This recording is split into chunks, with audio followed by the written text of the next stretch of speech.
Hi friends, मैं हृदय स्वागत करता हूं आपका अपने यूट्यूब चैनल हृदयानंद भारद्वाज पर। आज दोस्तों हम इलेक्ट्रीशियन एंड वायरमैन का जो सीरीज चला रहे हैं, आज का लेवल 1 का पार्ट 4 है। इससे पहले हम 3 वीडियो दे चुके हैं लेवल 1 का, तो आप उसे नहीं देखे होंगे तो तीनों वीडियो का जो लिंक है इसी वीडियो का डिस्क्रिप्शन बॉक्स में हम प्रोवाइड कर दिए, आप ज़रूर वो भी वीडियो को देख लीजिएगा। और आपका CITS का जो एंट्रेंस एग्ज़ाम होना है उसका एडमिट कार्ड फाइनली आ चुका है। एग्ज़ाम में थोड़ा सा डिले होने की संभावना थी, लेकिन ऐसा नहीं हुआ। 8 ही जुलाई को आपका एंट्रेंस एग्ज़ाम है। अगर आप अपना अभी तक एडमिट कार्ड डाउनलोड नहीं किए होंगे तो उसका भी लिंक हम इसी वीडियो के डिस्क्रिप्शन में प्रोवाइड कर दिए हैं। आप ज़रूर अपने एडमिट कार्ड डाउनलोड करके सेंटर एक बार देख लीजिएगा, ठीक है। तो आइए शानदार तरीक़े से वीडियो को हम शुरू करते हैं। और मेरे चैनल पर पहली बार विजिट कर रहे होंगे तो CITS से रिलेटेड हर अपडेट पाने के लिए हमारे चैनल को सब्सक्राइब करके हमसे जुड़ सकते हैं। तो आइए फाइनली क्वेश्चन आंसर को सॉल्व करते हैं। तो आज का पार्ट नंबर 4 है और इससे पहले हम पार्ट 3 तक दे चुके हैं लेवल 1 का। और पार्ट 3 तक यानी कि प्रत्येक पार्ट में हमारा जो होता है 20 क्वेश्चन होता है, तो 3 पार्ट दे दिए हैं, तो यानी कि क्वेश्चन नंबर 60 तक हम सॉल्व करा दें। आज जो है हम क्वेश्चन नंबर 61 से क्वेश्चन नंबर 80 तक सॉल्व कराएंगे, ठीक है। तो प्रीवियस वीडियो की भांति मैं कुछ इंपॉर्टेंट पॉइंट को बताऊंगा, उसे भी आप ध्यान में रखिएगा। तो आइए शानदार तरीके से सभी क्वेश्चन को आप सॉल्व करते हैं। तो आइए देखते हैं क्वेश्चन नंबर 61। क्वेश्चन नंबर 61 में पूछा गया है, हाइडल पावर स्टेशन में डॉट डॉट अल्टरनेटर को चलाता है जो यांत्रिक ऊर्जा को विद्युत ऊर्जा में बदलता है, ठीक है। तो पहले हम थोड़ी सी आपको अल्टरनेटर के बारे में बता देते हैं, ठीक है। अल्टरनेटर आखिर होती क्या है? तो अल्टरनेटर जो होती है एक प्रकार का AC जनरेटर होती है, ठीक है। और इसको हम सिंक्रोनस जनरेटर भी कहते हैं। सिंक्रोनस इसलिए कहते हैं कि इसका जो गति होती है नियत गति होती है, इसलिए इसको हम सिंक्रोनस जनरेटर कहते हैं, ठीक है। और इसका जो काम होता है अल्टरनेटर का, वो यांत्रिक ऊर्जा को विद्युत ऊर्जा में कन्वर्ट करना, ठीक है। तो अब आइए इसका ऑप्शन हम थोड़ा सा देख लेते हैं। तो पहला ऑप्शन है वाटर टरबाइन, दूसरा ऑप्शन है पेन स्टॉक, तीसरा ऑप्शन है ड्रग ट्यूब और चौथा ऑप्शन है टेल रेस। तो ये 4 ऑप्शन में से जब राइट ऑप्शन चूज कीजिएगा तो 61 का राइट ऑप्शन ए के साथ चला जाएगा, यानी कि वाटर टरबाइन।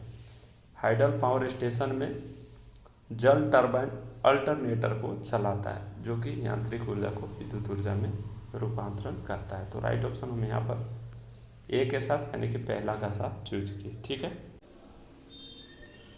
तो आइए नेक्स्ट क्वेश्चन देख लेते हैं 62, जो कि बेहद महत्वपूर्ण है, ठीक क्वेश्चन नंबर 61 की तरह ही यहाँ पर पूछा गया है।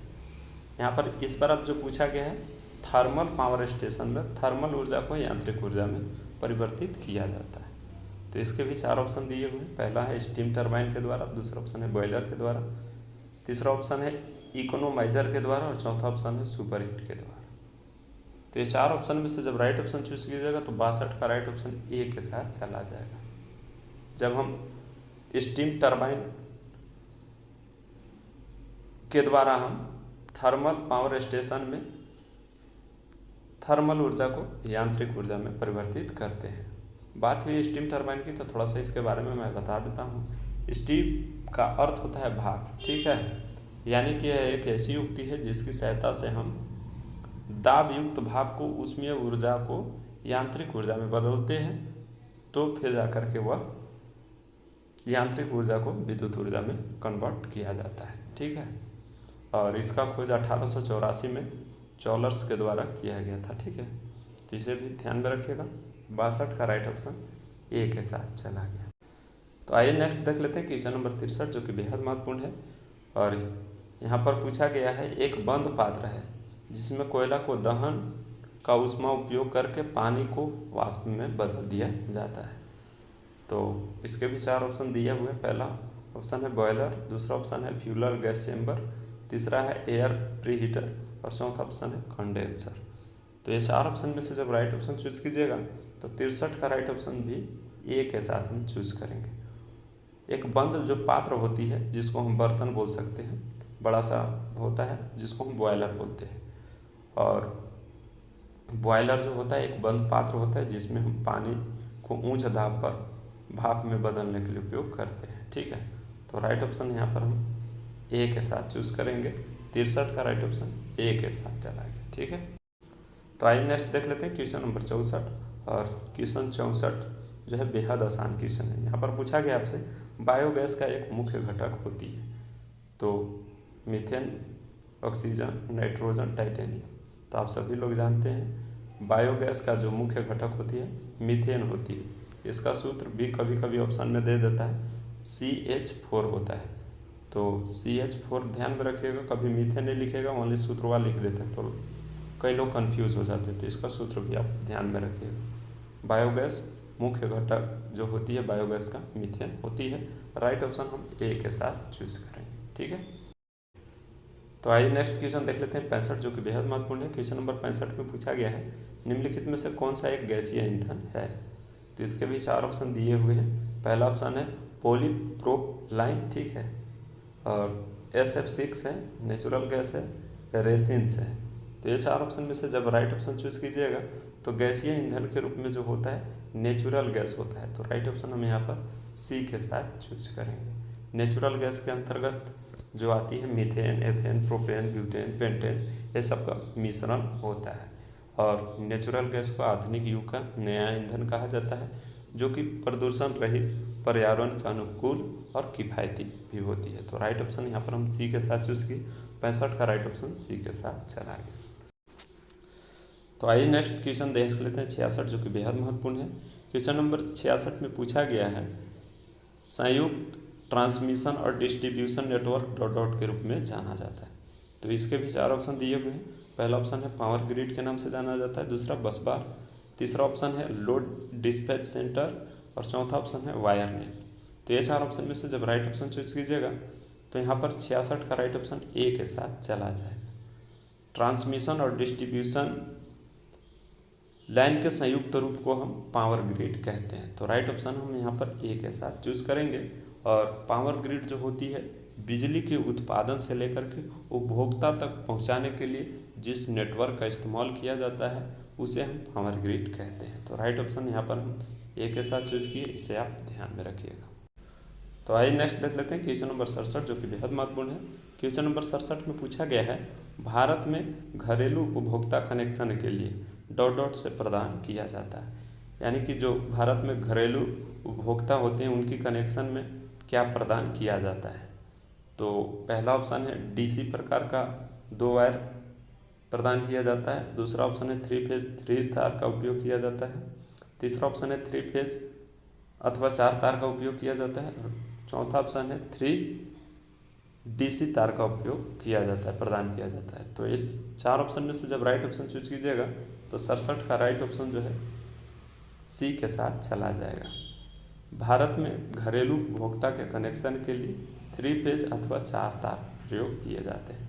तो राइट ऑप्शन हम 67 का सी के साथ चूज। तो आइए नेक्स्ट क्वेश्चन देख लेते हैं 68, जो कि बेहद महत्वपूर्ण है।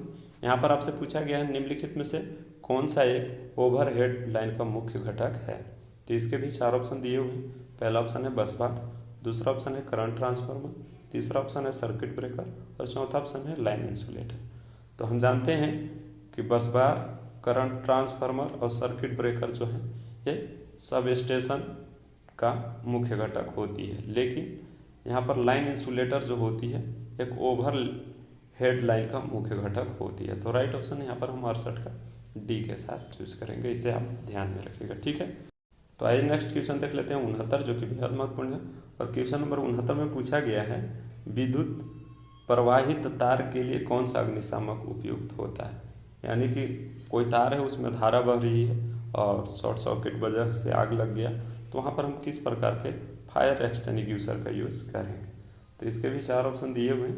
पहला ऑप्शन है यहाँ पर सूखी रासायनिक पाउडर का, दूसरा ऑप्शन है पानी का, तीसरा ऑप्शन है झाग का और चौथा ऑप्शन है लिक्विड यानी कि तरलकृत रासायनिक का।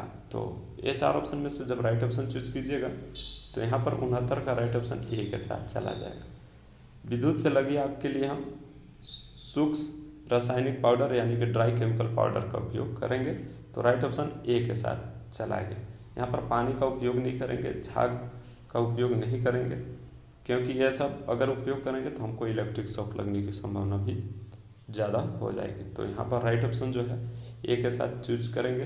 अगर हेलोन टाइप फायर एक्सटिंग्विशर रहता, कार्बन डाइऑक्साइड रहता, तो वहाँ पर ओ भी ऑप्शन को चूज कर लेते, लेकिन दिए गए ऑप्शन के हिसाब से राइट ऑप्शन हम ए के साथ चूज किए। आइए हम नेक्स्ट देख लेते हैं क्वेश्चन नंबर 70। क्वेश्चन नंबर 70 जो है बेहद महत्वपूर्ण है। यहाँ पर आपसे पूछा गया है, जब एक जोखिम व्यक्ति का मुंह नहीं खुल रहा था तो उसको होश लाने में किस प्रकार की कृत्रिम श्वसन विधि उपयुक्त होती है। तो इसके भी 4 ऑप्शन दिए हुए हैं। पहला ऑप्शन है नेशनल की कृत्रिम श्वसन विधि, दूसरा है सैफर विधि, तीसरा ऑप्शन है मुंह से मुंह की कृत्रिम श्वसन विधि और चौथा है मुंह से नाक की कृत्रिम श्वसन विधि। तो कोई व्यक्ति जब जख्मी है और उसका मुंह नहीं खुल रहा है तो उसको होश में लाने के लिए हम मुंह से नाक विधि का प्रयोग करेंगे, क्योंकि जब मुंह खुला नहीं है तो उसका ये विधि उपयुक्त रहेगी। राइट ऑप्शन यहाँ पर हम 70 का डी के साथ चला जाएगा। आइए नेक्स्ट देख लेते हैं अब क्वेश्चन नंबर 71। यहाँ पर आपसे पूछा गया है, यदि आपका मित्र का कोई ज़बरदस्त इलेक्ट्रिक शॉक लगता है तो सबसे पहले आप क्या कीजिएगा। ठीक है, तो पहला ऑप्शन है मित्र का लाइफ कंडक्टर से पीछे खींच लीजिएगा, मित्र को जलने के बचाने के लिए उस पर पानी डालिएगा, या फर्स्ट एड लाने जाइएगा, या तत्काल करंट स्विच जो है ऑफ कर दीजिएगा, यानी कि मेन स्विच को हम ऑफ करेंगे। तो ये 4 ऑप्शन में से जब राइट ऑप्शन चूज कीजिएगा तो सबसे पहले जो मेरा कर्तव्य बनता है मेन स्विच को ऑफ करेंगे ताकि उस पर प्रवाहित होने वाली धारा से अलग हो सके। उसके बाद हम फर्स्ट एड बॉक्स लाएंगे, कुछ उपचार करेंगे, उसके बाद डॉक्टर के पास ले जाएंगे। पानी डालिएगा तो आपको भी इलेक्ट्रिक शॉक लगेगा, तो ये काम नहीं करना चाहिए। अगर उसको आप पीछे खींचेगा तो वहाँ पर इलेक्ट्रिक शॉक आपको भी लग सकता है। तो राइट ऑप्शन यहाँ पर हम डी के साथ चूज करेंगे। 71 का राइट ऑप्शन डी के साथ चला जाएगा। मेन स्विच को हम पहले ऑफ कर देंगे। ठीक है, तो आइए नेक्स्ट क्वेश्चन देख लेते हैं 72, जो कि बेहद महत्वपूर्ण है। यहाँ पर क्वेश्चन नंबर 72 में पूछा गया, कौन सा नियम बतलाता है कि प्रत्येक बंद परिपथ में उत्पन्न वोल्टेज और वोल्टेज ड्रॉप का बीजगणितीय योग शून्य होता है। तो इसके भी 4 ऑप्शन दिए हुए हैं। पहला ऑप्शन है ओम के नियम, दूसरा ऑप्शन है किरचॉफ का प्रथम नियम, तीसरा ऑप्शन है किरचॉफ का द्वितीय नियम और चौथा ऑप्शन है कूलम का नियम। तो ये 4 ऑप्शन में से जब राइट ऑप्शन चूज कीजिएगा तो 72 का राइट ऑप्शन जो है यहाँ पर हम सी के साथ चूज करेंगे। किरचॉफ का द्वितीय नियम के अनुसार किसी बंद परिपथ में उत्पन्न वोल्टेज और वोल्टेज ड्रॉप का बीजगणितीय योग शून्य होता है। तो राइट ऑप्शन यहाँ पर हम सी के साथ चूज करेंगे। इसे हम केवीएल का नियम भी कहते हैं, किरचॉफ वोल्टेज लॉ। ठीक है, और किरचॉफ का प्रथम नियम यह धारा से संबंधित है, जबकि दूसरा नियम वोल्टेज से संबंधित है। किरचॉफ का पहला नियम जो है यहाँ पर आवेश संरक्षण के सिद्धांत पर आधारित होता है, जबकि दूसरा नियम जो है ऊर्जा संरक्षण के सिद्धांत पर आधारित होता है। तो ये सारे महत्वपूर्ण पॉइंट है इससे संबंधित, आप इसे आप ध्यान में रखिएगा। ठीक है, तो आइए नेक्स्ट क्वेश्चन देख लेते हैं 73, जो कि बेहद महत्वपूर्ण है। यहाँ पर आपसे पूछा गया है क्वेश्चन नंबर 73 में, कौन जो है इसमें से दिए गए ऑप्शन में से विद्युत का सबसे अच्छा चालक है। तो पहला ऑप्शन कॉपर, दूसरा एल्युमिनियम, तीसरा नाइक्रोम और चौथा सिल्वर। तो दिए गए ऑप्शन के हिसाब से 73 का राइट ऑप्शन डी के साथ चला जाएगा। सिल्वर यानी कि चांदी जो है विद्युत का सबसे अच्छा चालक माना जाता है। इसके बाद कॉपर होती है, उसके बाद सोना होती है जो कि ऑप्शन में नहीं है, इसके बाद एल्युमिनियम होती है। तो राइट ऑप्शन यहाँ पर हम दिए गए ऑप्शन के हिसाब से 73 का राइट ऑप्शन डी के साथ चूज किया। तो आइए नेक्स्ट क्वेश्चन देख लेते हैं 74, जो कि बेहद महत्वपूर्ण है। क्वेश्चन नंबर 74 में पूछा गया है, जब कोई सेकेंडरी सेल में भार को धारा प्रदान किया जाता है उस अवस्था को हम क्या कहते हैं। तो इसके भी 4 ऑप्शन दिए हुए हैं। पहला ऑप्शन है लोडिंग कहते हैं, दूसरा ऑप्शन दिया हुआ है चार्जिंग कहते हैं, तीसरा ऑप्शन है डिस्चार्जिंग और चौथा ऑप्शन है अनलोडिंग। तो मान लीजिए यह कोई सेकेंडरी सेल है, ठीक है, और यहाँ पर कोई भार है, यानी कि लैंप वगैरह कुछ जल रहा है, ठीक है, और यहाँ से जब धारा इसमें निकल रही है तो इसको हम क्या कहेंगे। तो इसको हम डिस्चार्जिंग कहेंगे। आउटपुट में जो निकलेगा भार में जो होगा लोड होगा वह उसे हम डिस्चार्जिंग कहेंगे। राइट ऑप्शन सी के साथ चला जाए। अगर इधर से इनपुट में मिलता तो चार्जिंग कहलाएगा, और लोड के साथ जब संयोजित किया जाता है तो उसमें से जब धारा निकलती है तो उसे हम डिस्चार्जिंग कहते हैं। तो राइट ऑप्शन सी के साथ चूज किया। तो आइए नेक्स्ट क्वेश्चन देख लेते हैं 75, जो कि बेहद महत्वपूर्ण है। यहाँ पर आपसे पूछा गया है, संक्षारण से बचने के लिए लेड एसिड बैटरी के टर्मिनल पर कौन सा पेस्ट लगाया जाता है। तो संक्षारण यानी कि कोरोजन के बारे में थोड़ी सी हम बता देते हैं। जब बैटरी के टर्मिनल पर हल्का सफ़ेद रंग के जब परत चढ़ जाता है, उस दोष को हम कोरोजन दोष कहते हैं। बैटरी में कोरोजन दोष लग गया। इसका हम निवारण कैसे करते हैं? तो पहले हल्का गर्म पानी करेंगे, उसमें कपड़ा को भिगोएंगे, उसके टर्मिनल को कपड़ा से पोंछ लेंगे। ठीक है, उसको साफ कर लेने के बाद उसमें पेट्रोलियम जेली का उपयोग करेंगे या ग्रीस का उपयोग करते हैं। तो ये 3 ऑप्शन गलत हो जाएंगे, राइट ऑप्शन ए के साथ चला जाएगा। उसके टर्मिनल पर जो है पेट्रोलियम जेली या ग्रीस का उपयोग करते हैं। तो राइट ऑप्शन 75 का ए के साथ चला गया। तो आइए नेक्स्ट क्वेश्चन देख लेते हैं 76, जो कि बेहद महत्वपूर्ण है। क्वेश्चन नंबर 76 में पूछा गया है, लेड एसिड सेल का आंतरिक प्रतिरोध पर क्या प्रभाव पड़ेगा अगर हम सेल को लंबे समय तक निष्क्रिय रखेंगे। ठीक है, तो इसके भी 4 ऑप्शन दिए हुए हैं। पहला ऑप्शन है उसका आंतरिक प्रतिरोध बढ़ जाएगा, दूसरा ऑप्शन है घट जाएगा, तीसरा ऑप्शन है समान रहेगा और चौथा ऑप्शन है घटकर शून्य हो जाएगा। तो हम जानते हैं कि लेड एसिड सेल को लंबे समय तक चार्ज या डिस्चार्ज नहीं करेंगे तो उसकी प्लेट जो होती है कठोर हो जाएगी। ठीक है, और बैटरी में एक दोष उत्पन्न होता है, जब प्लेट उसका कठोर हो जाती है उस दोष को हम सल्फेशन दोष कहते हैं। और या जब दोष उत्पन्न होगा तो बैटरी का आंतरिक प्रतिरोध जो है बढ़ जाता है। तो बढ़ जाता है राइट ऑप्शन ए में है। यहाँ पर हम 76 का ए के साथ चूज करेंगे और इसका निवारण यही है कि बैटरी को हम हफ्ता में एक बार पूर्ण चार्ज और पूर्ण डिस्चार्ज करते रहना चाहिए। ठीक है, अगर इसको उपयोग में नहीं रखना है तो इसे गर्म पानी से धो करके और इसे धूप में हल्का सुखा करके रख देना चाहिए। तो राइट ऑप्शन हम यहाँ पर ए के साथ चूज किए, 76 का राइट ऑप्शन ए के साथ चला जाएगा। ठीक है, तो आइए नेक्स्ट क्वेश्चन देख लेते हैं। तो 77 जो कि बेहद महत्वपूर्ण है। क्वेश्चन नंबर 77 में पूछा गया है, एक अर्थ टेस्टर जो होता है वह किस सिद्धांत पर कार्य करता है।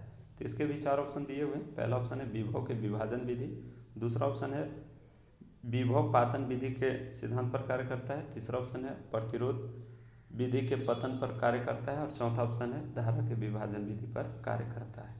तो ये 4 ऑप्शन में से जब राइट ऑप्शन चूज कीजिएगा तो 77 का राइट ऑप्शन जो है यहाँ पर